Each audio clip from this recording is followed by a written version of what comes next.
Unbeknownst to you, you're probably already sitting on the secret to successful blogging. Hello, my name is David Spark and welcome to Content Marketing Tips. The secret to successful blogging is actually sitting in your top 10 most successful blog posts.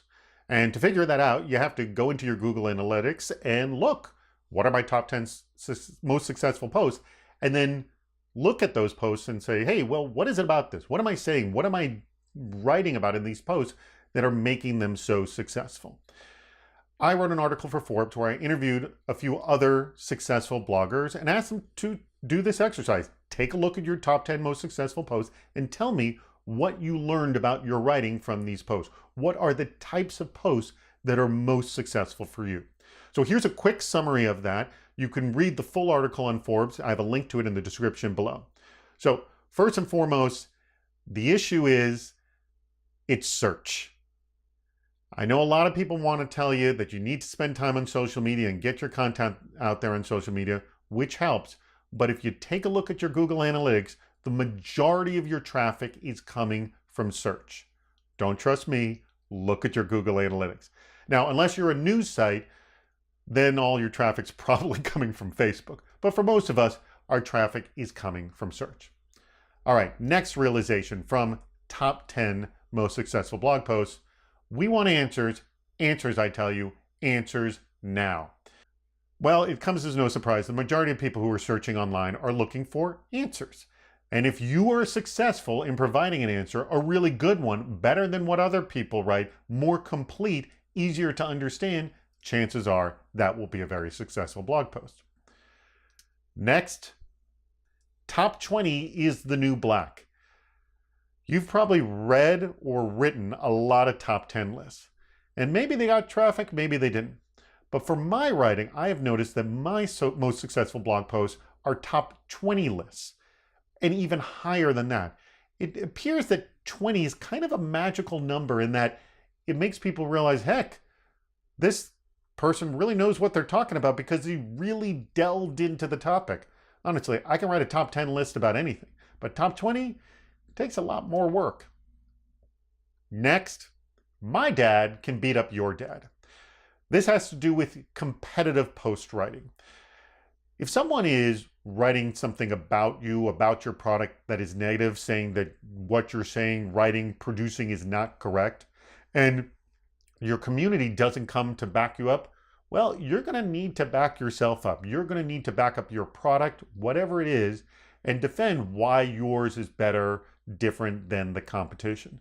People are searching for comparative information, and if you're not providing it, somebody else is, and it may not be directed to your product and what you want them to say. Next, complain, complain, and then complain some more.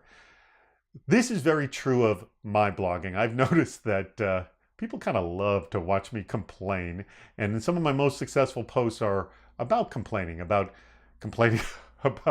how I've been treated, or complaining that something isn't good. So a top 10, or probably I'd write a top 20 list of tips on what you should do won't actually do as well as a top 10 or 20 list of things you shouldn't do.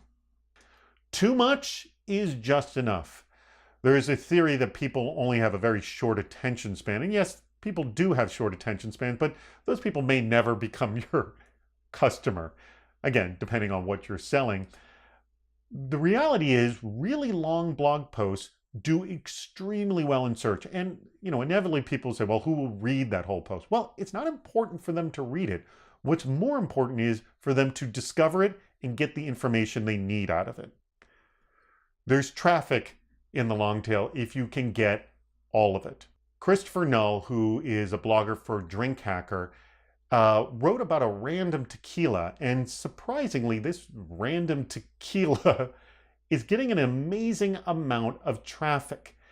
And what that has to do with is a lot of people want to write about the most popular thing, but if you can get all the traffic on one very specific subject, that can turn out to be a top 10 most successful blog post. You're nothing unless you've got the complete set. Well, similarly with our friend Christopher Null of Drink Hacker, his whiskey page, which he's trying to be a completist on all information about whiskey, is one of his top 10 most successful blog posts. So if you feel that you can get all the information on one subject, even if it's a minor subject, you will generate a ton of traffic. Next, it's mine. It's mine. Mine, but you might actually like it too. What's kind of funny is that people feel that they have the need to always write about the most popular thing that's out there. And if you're really good at it and you're first to market, then yeah, that will do very well for you. But the one thing people can't steal from you is personal stories. And people love to read stories and they love to relate to those stories. And for me, for many of the other bloggers, personal stories do extremely well. Next, ignore the data when that moment hits right. You're going to read a lot of advice and see a lot of search tools out there telling you what you should write about. And some of that information is very valuable, but you know what's also valuable? The inspiration that hits you at that moment. Bloggers I spoke to, some of their top 10 posts surprised them, just were posts they wrote at a whim when they had an inspiration. And lastly, a little TLC will keep it on the top 10. One of the bloggers I spoke to, Ed Bott, has a few blog posts that need to be updated every now and then because it's technical information. And if you have information on your top 10 list for which the information is dated and it could use some new information, new relevant information, well, by updating that post, it will actually give it new life, put a new date on it, shows it's no longer 3-4 years old, and it may keep it high in your top 10 list and high in search results. Well, my homework for you is to go and take a look at what are your top 10 most successful blog posts.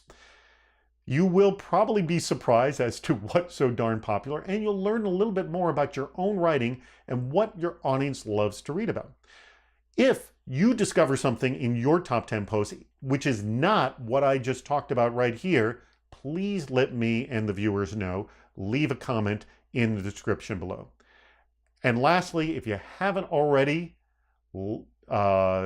subscribed to this channel, please subscribe to the channel and tell your friends.